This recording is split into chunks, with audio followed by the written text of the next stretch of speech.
this thing on? I don't think it is. It's not on. Is this on? Dude, you're making us look bad. It's on. Oh, hi. I'm Obaid. And I am Todd. And together we are Easy Mode. Hey. Do you think they thought we looked cool? I don't know, man. Nobody's saying anything. I saw Chelsea smile. We're good. All right, what do you say we do this? Awesome.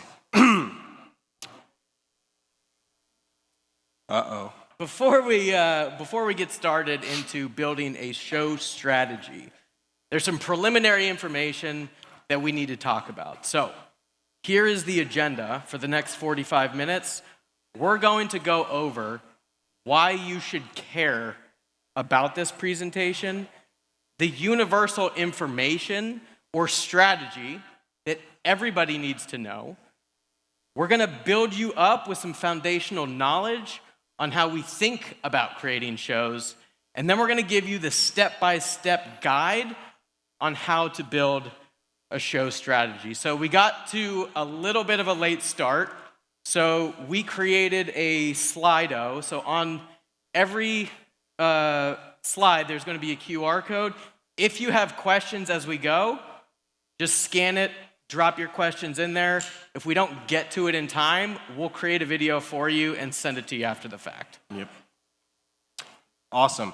Let's go over why you should even care about what we're about to talk about in the first place. So just to paint a little picture, how did we even get here, right? Like, why are we here? Why are we talking about media, owned media, streaming platforms, influencer marketing, all this stuff? So just so we all get on the same page, some of the things that we're looking at in the industry right now is, one, for example, modern content marketing, the way that we do content marketing today, it usually ends up in siloed activities. And what I mean by that is you'll have a marketing team, there's someone or a group of people dedicated to your blog, and the way that you're coming up with the topics for your blog is you're doing keyword research. And how are you measured on the success of your blog? Signups, organic search traffic, things like that. Then on the other hand, you have your podcasting team. They're interviewing experts from the industry. The way that they're coming up with topics are essentially talking about what those experts or what those people are experts on. And then their success metrics, you're measured on things like downloads, how long are people listening to each episode, things like that. Then you have your YouTube team, your social media team, and essentially what you end up with is one marketing department.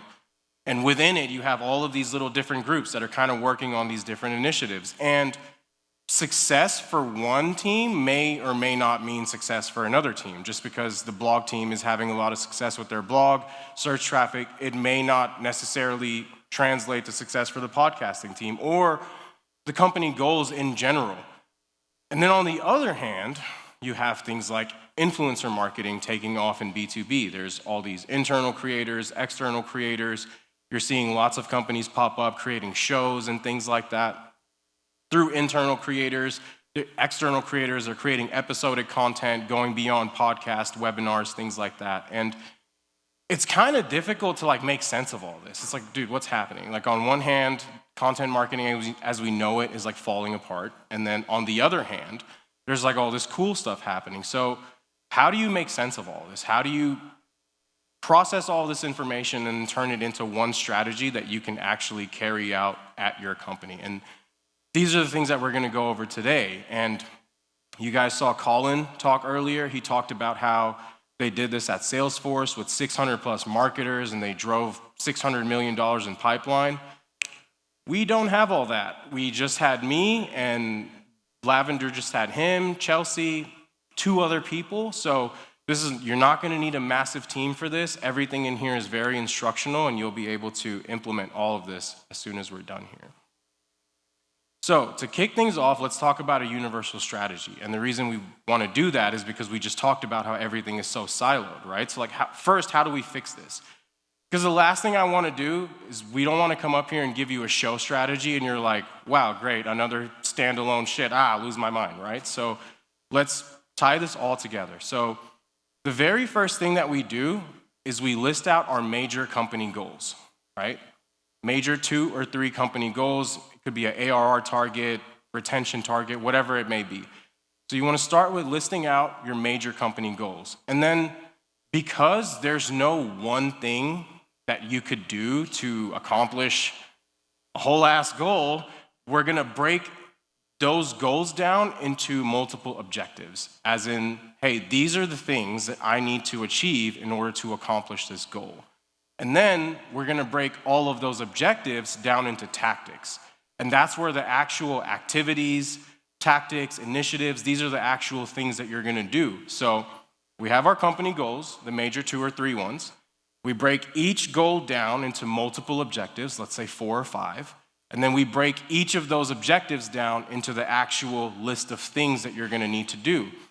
So then what happens is when you create this list, you can kind of sit back and look at it and be like, okay, if I actually achieved these objectives, would I accomplish this goal?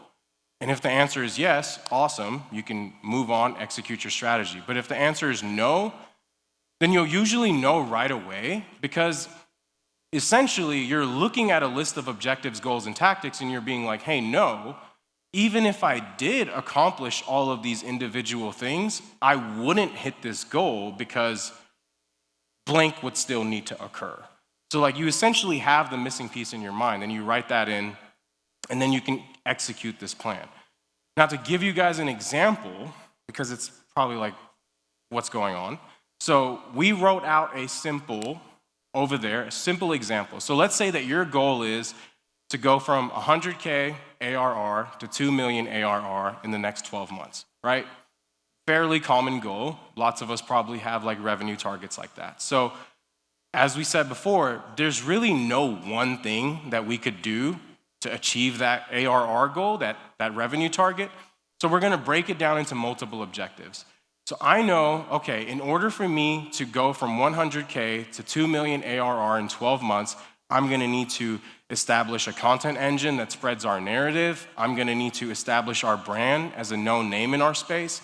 I'm gonna need to establish different sources of qualified inbound demo requests. And I wanna collaborate with popular brands and creators on content creation.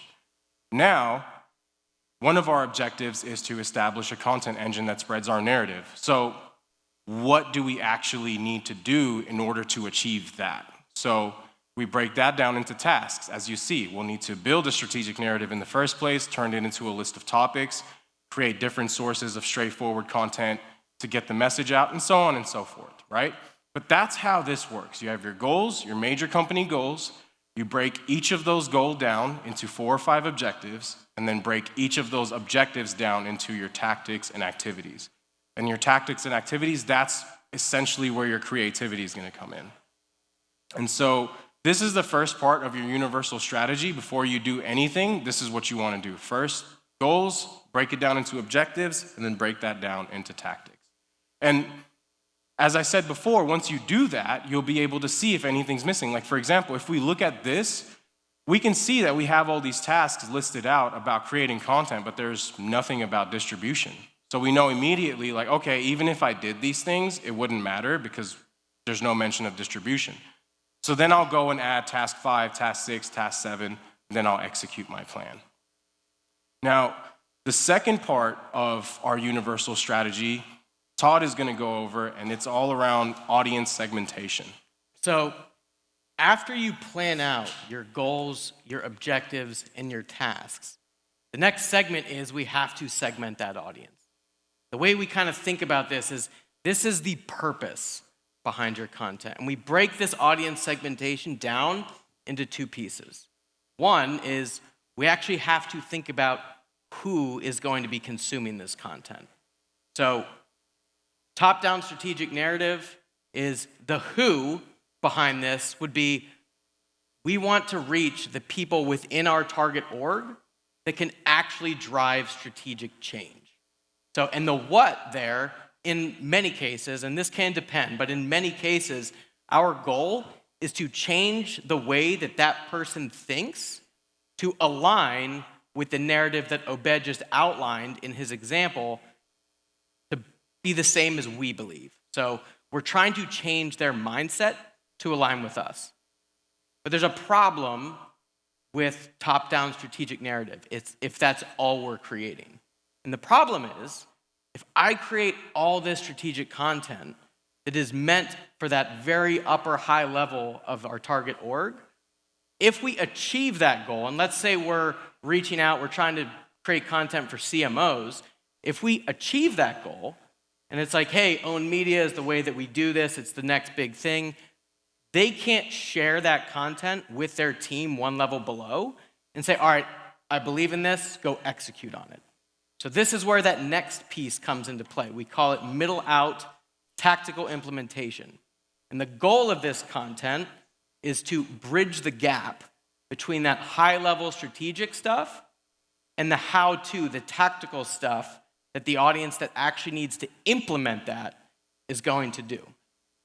And then for everybody that does top-down and middle-out, there are very few people that do bottom-up content. And the purpose of bottom-up evangelism content is to evangelize the end users of your product.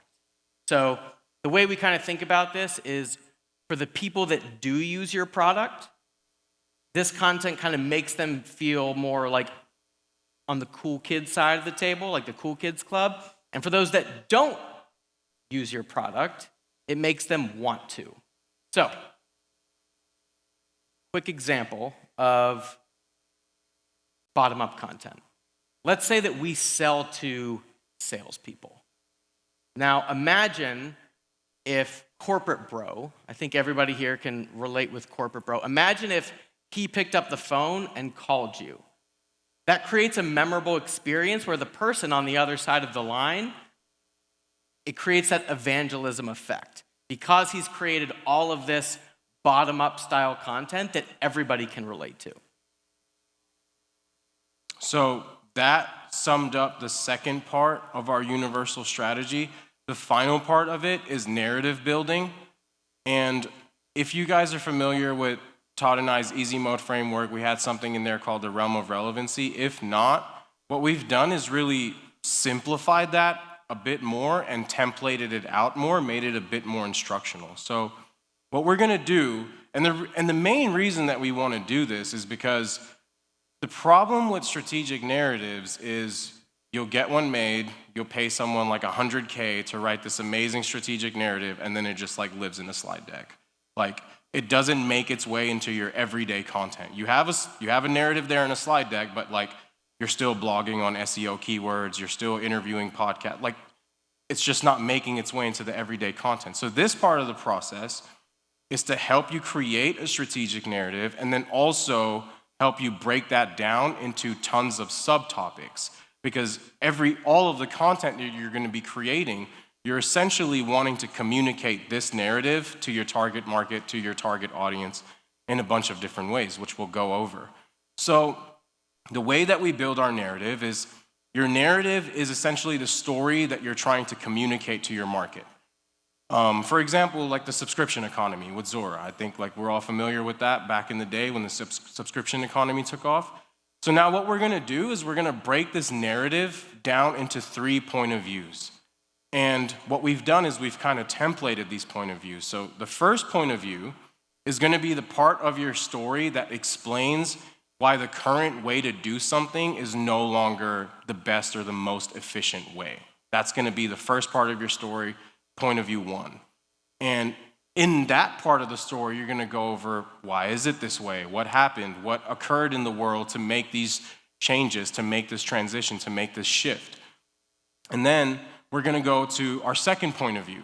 And our second point of view is the part of the story that explains, well, if that thing that we were doing is no longer effective, it's no longer the best way, then what is the best way? And how do I break that best way down? And how do I adapt to that information? How do I adopt that way? Your second point of view is gonna break all of this part of the story down. And then your last and final point of view of your narrative is gonna be the part of the story that explains what you can expect if you successfully accomplish this. Like what outcomes can you expect? What transformations can you expect? And that will be your narrative. So you have your narrative, you break it down into the first point of view, which is the part of the story that explains essentially how we got here. The second point of view is the part of the story that explains, well, okay, if that's no longer working, what do we do now and how?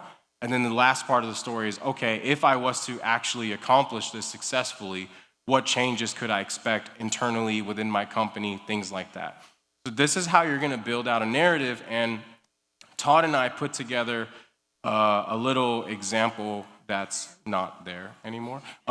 So think of it like, let's say, I'm just gonna try to wing this. Let's just say that our narrative is like, owned media is the future of B2B marketing. Now, the whole point of these POVs is if I walk up to Arthur, if I meet Arthur in the elevator, I'm like, hey man, owned media is the future of B2B. He'd be like, elaborate, like, okay. Like, you can't just say that to someone. Like, there's so much more to be told. So the point of this process is, how do we unravel that story?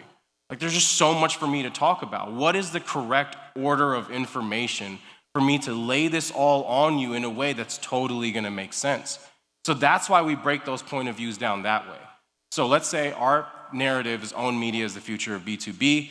The first point of view is like, how do we get here? Well, it's okay.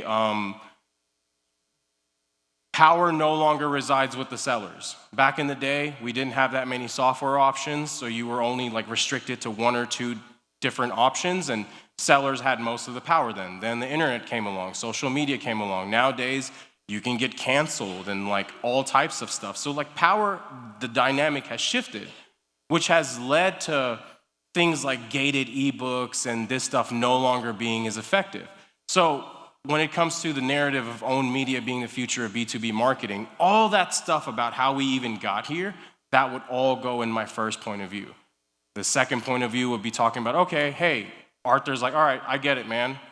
It's no longer effective. Like, what do we do now then? So that is where I'll break all of that down. And then the third is where I'll break down, okay, if I actually implemented this owned media strategy, what differences could I expect within my company? So this is very almost universally applicable to whatever software you're selling. It all starts with a shift in the mindset of strategic key leaders. Otherwise, no one's just gonna willy-nilly buy a 30K ACV software. So to end this part, that was our universal strategy. First, goals, objective, tactics. Write out your goals, break it down into objectives, break those down into tactics. Then we segment our audience because we have to know who are we talking to and what are we building for them and what are we hope to expect. And then the final part was building out your narrative. We refer to this as a universal strategy because you can first do this and then break what you're doing with blogging. It can stem from that. Your topics and what you're blogging about, that's gonna come from your narrative. Your podcasting, who you're interviewing, your YouTube, all of these things can be built off of these things. And the really cool thing about it is it all works together to impact the bigger company goals because that's what all of the activities are built on. It's what it stems from. So now we're gonna go over foundational knowledge before we get into, hey, this is how you build a product show. Let's go over some concepts and themes that is almost like before you can cook up whatever you want, you gotta know how different spices and things work together, how different things taste together. So essentially, we're gonna go over that right now first. Okay, so a little recap. We've talked about how to lay out what your content needs to accomplish. We've segmented our audience and know what we want them to do if they become fans of our content, and we've built out the messaging for those different audiences. So this is basically like the foundational knowledge that you need to have so that whenever you go to build these actual shows, you know with fairly well certainty that they'll be effective. So first thing, let's break down the strategy. So we have to figure out, what am I actually working towards? What is the end product that we're trying to create as we build out this entire show strategy? So the way we break this down is when you build out this show strategy, your goal is to build a collection of shows meant to accomplish different purposes, featuring different in-house and external personalities that communicate your message to your target while educating them on your product. So, sounds a little interesting. Easier said than done. So why don't we break this down? Let's talk about the nature of all of this content, okay? So you're creating content, you're going around and you're creating either straightforward or conceptual content. Straightforward content, this is kind of what we all know. This is the content that presents or delivers insights through a straightforward and simple manner. Think about things like an insightful blog or a LinkedIn text post, talking head. You kind of understand. This is the stuff that just delivers the information to the audience. Then, on the other hand, we have what we call conceptual content. So the way we define this is content that presents or delivers your insights through creative formats. When we talk about conceptual content, you can think of things like episodic shows or skits, or Obaid does a lot of marketing raps. If you saw the music video this morning, we delivered what we were trying to tell you through a conceptual way.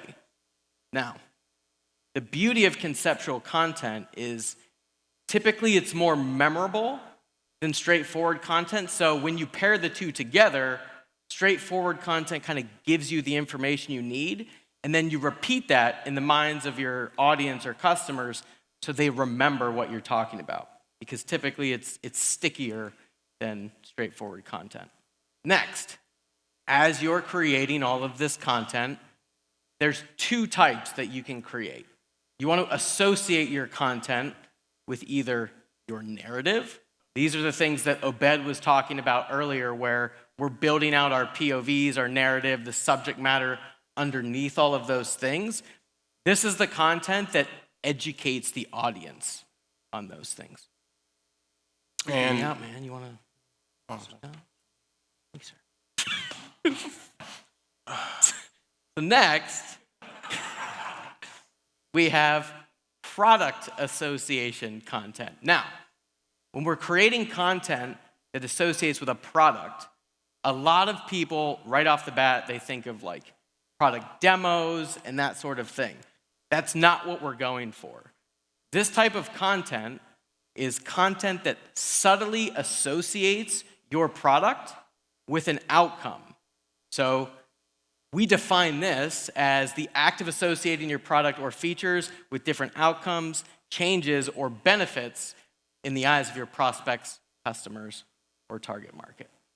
So we've built up, you're not kind of up to speed on this foundational knowledge that you need in order to actually start doing what you probably all came here for, which is how to tactically build a show strategy. So Obaid's gonna take the next one, and we're gonna get into actually how we do those things.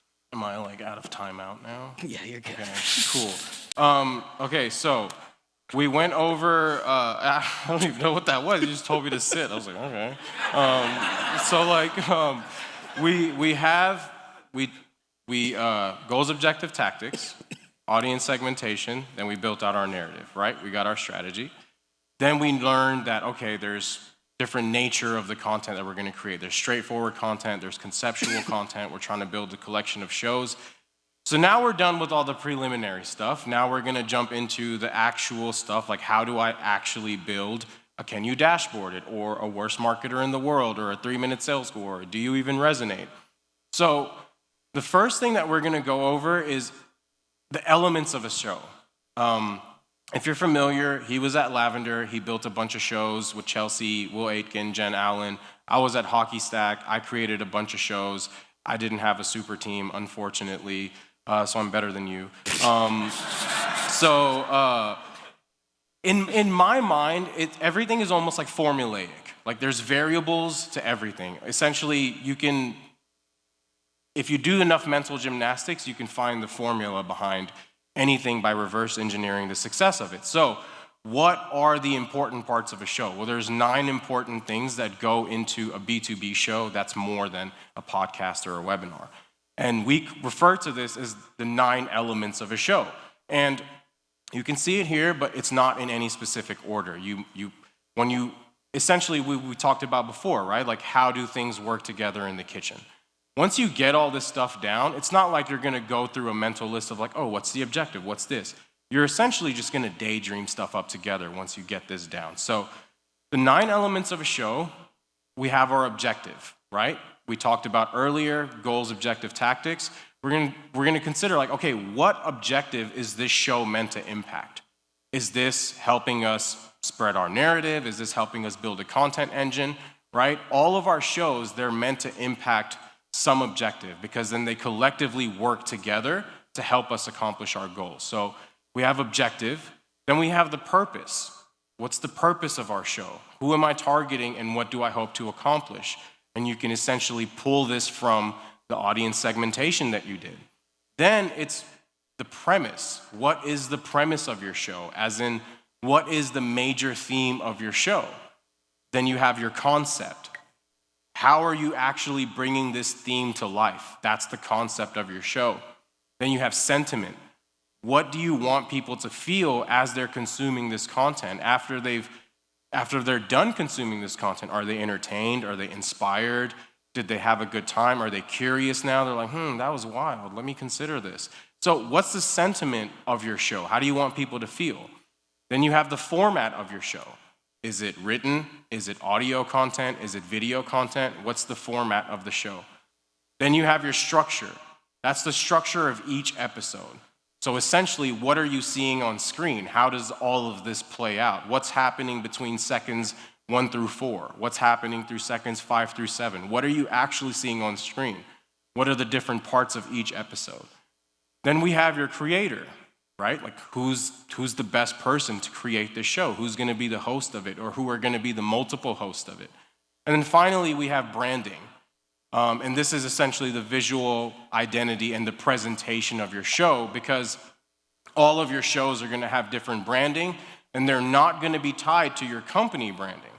So it's almost like you have different layers of branding at play. You have your company branding that dictates your ads and landing pages and things like that. And then you have your show branding, where each of your shows are gonna be like their own, that's super distracting, Aaron.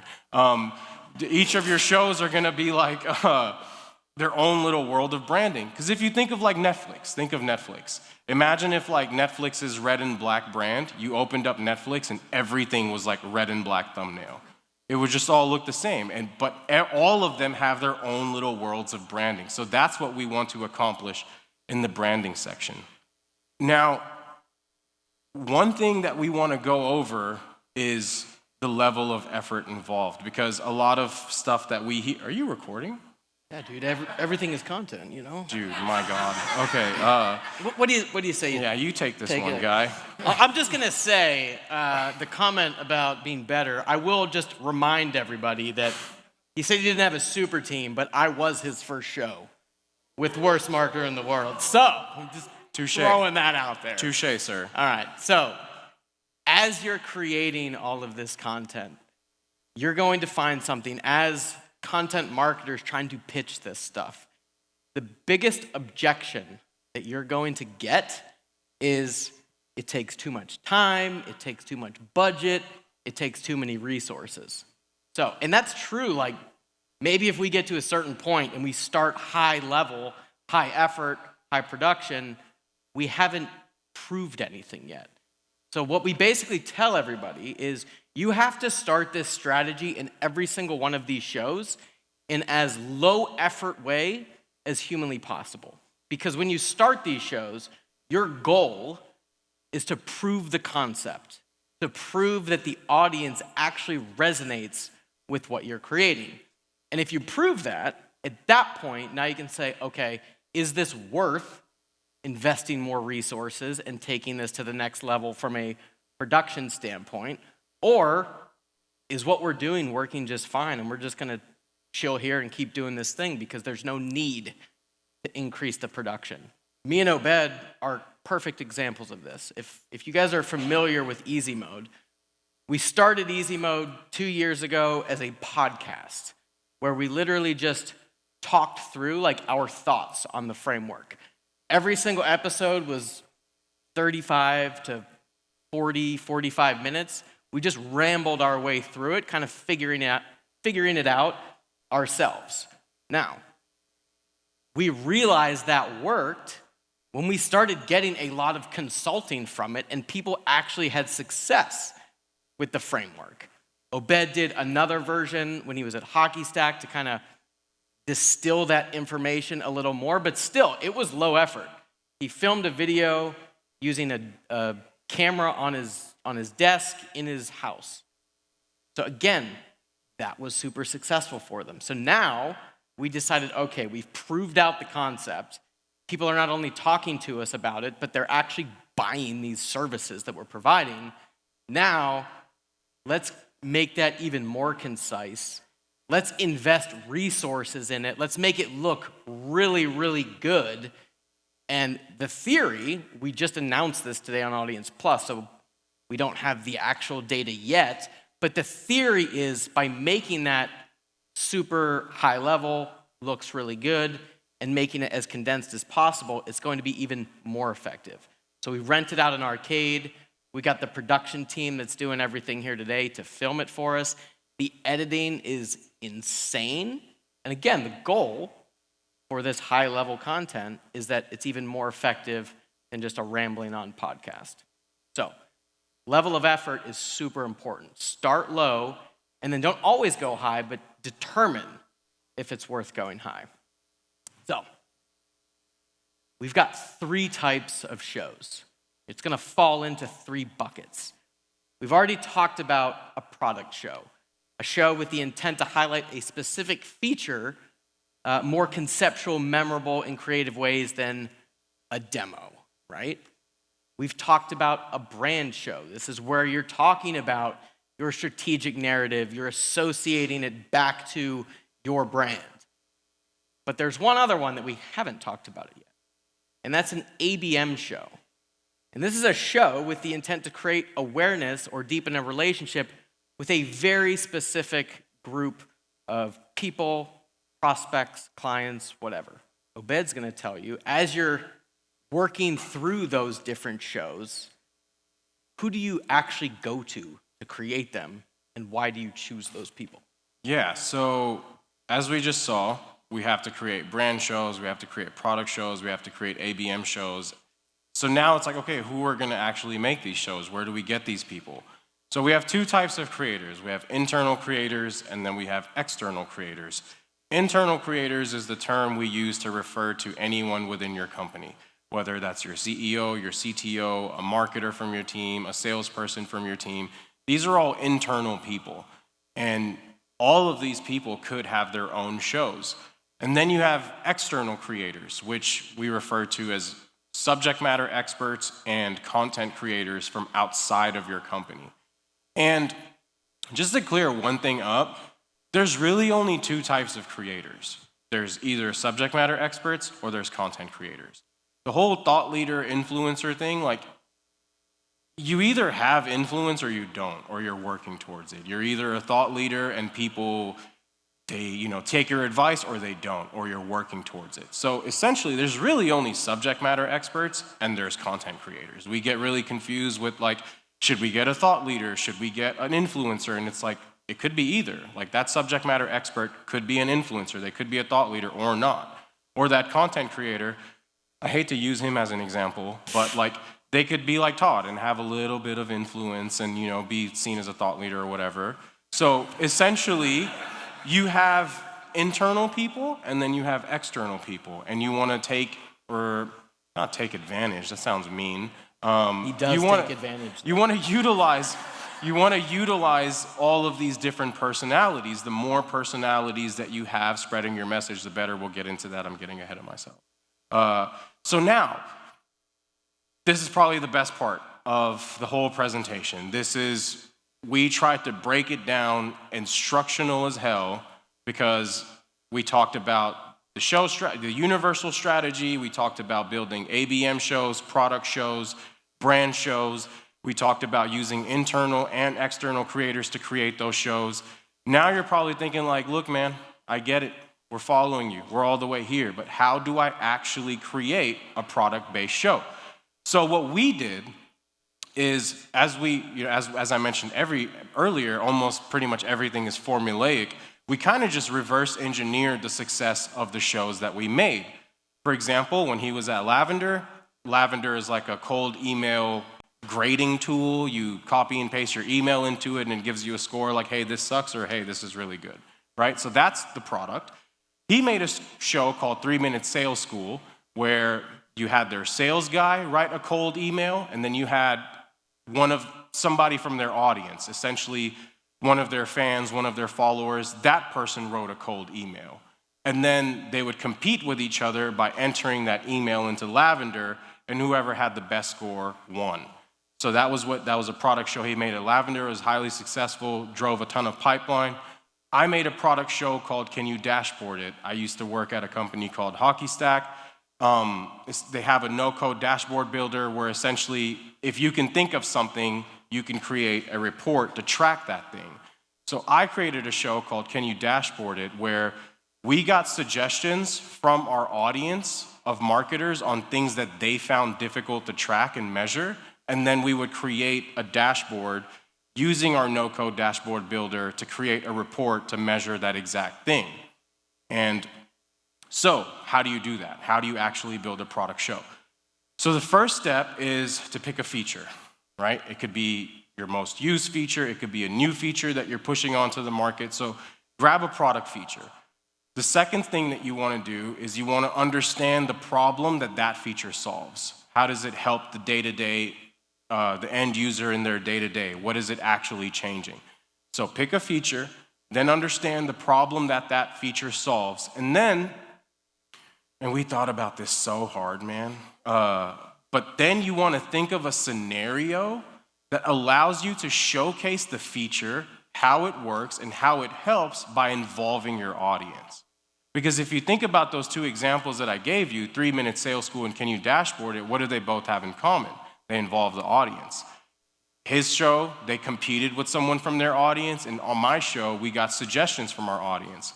If you're familiar with Pape Laya, he makes my man, you're here.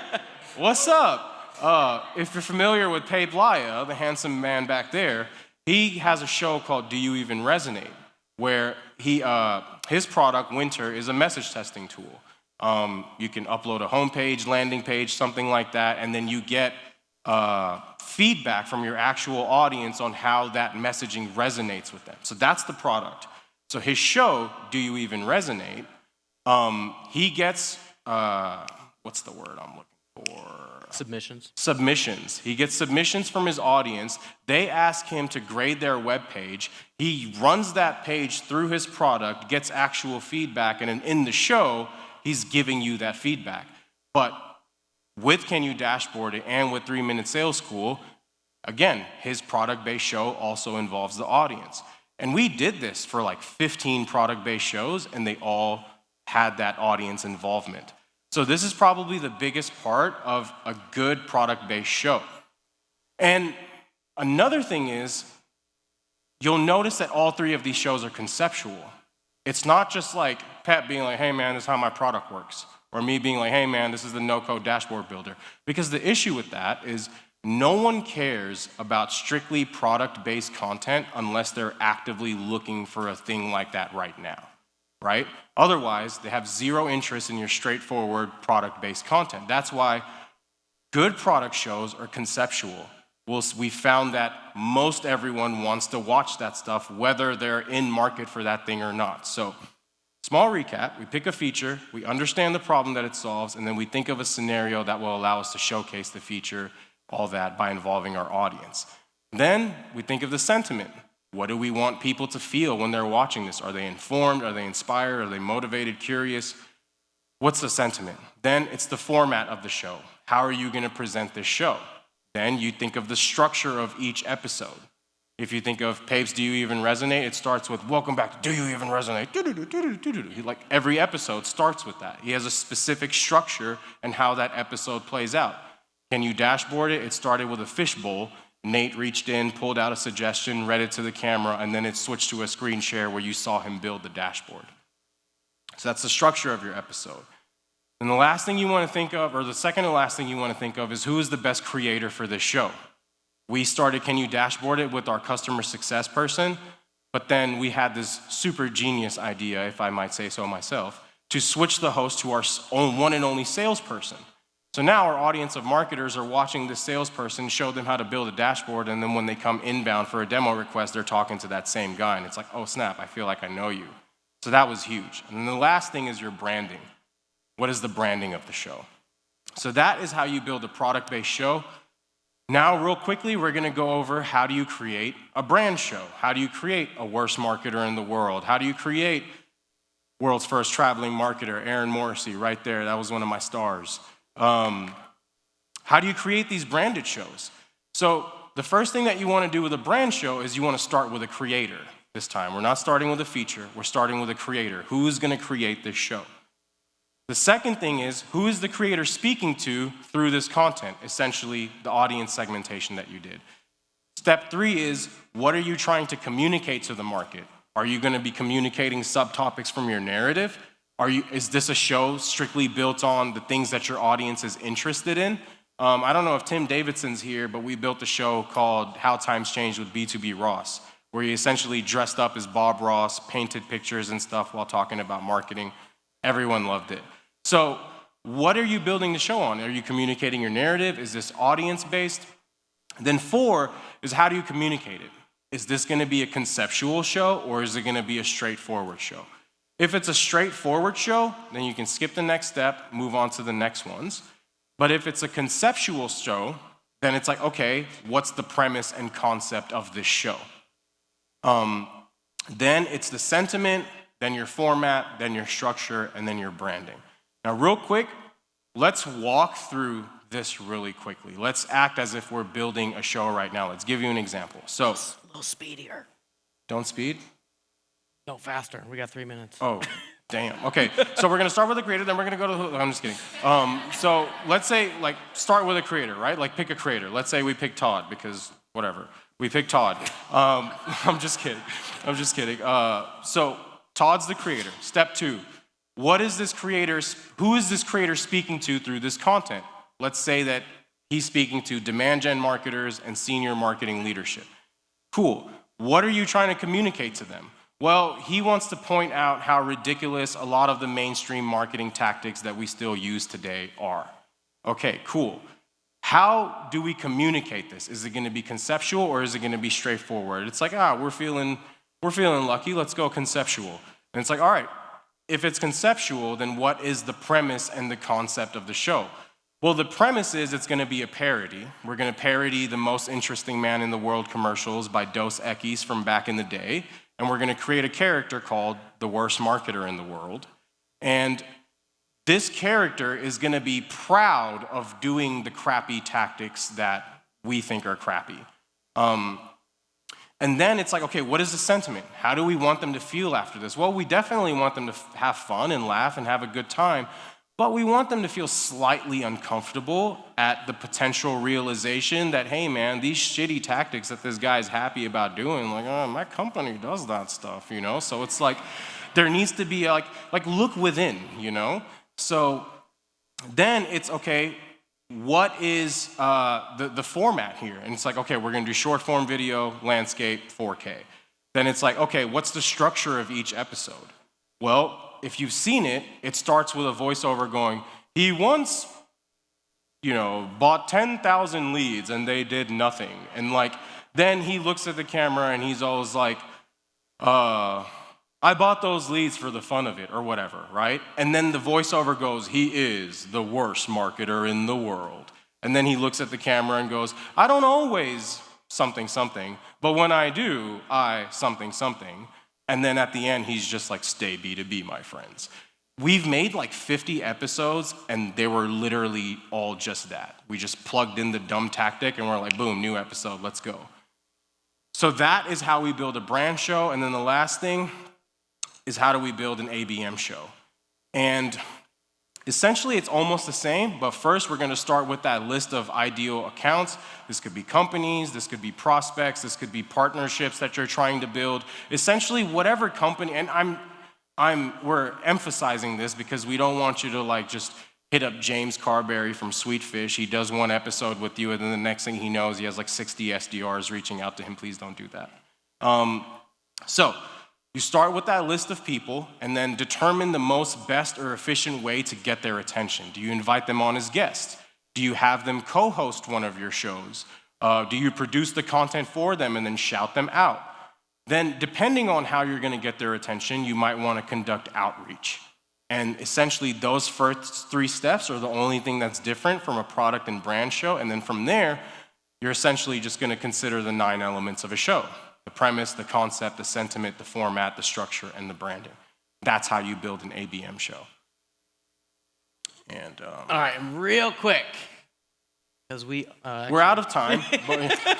We're out of time, but we have just. You want me to just run through this real quick? I'm fast. do it. I'm fast. Knock it out. So we went over how to build a show. We went over the different types of shows. We went over internal and external creators.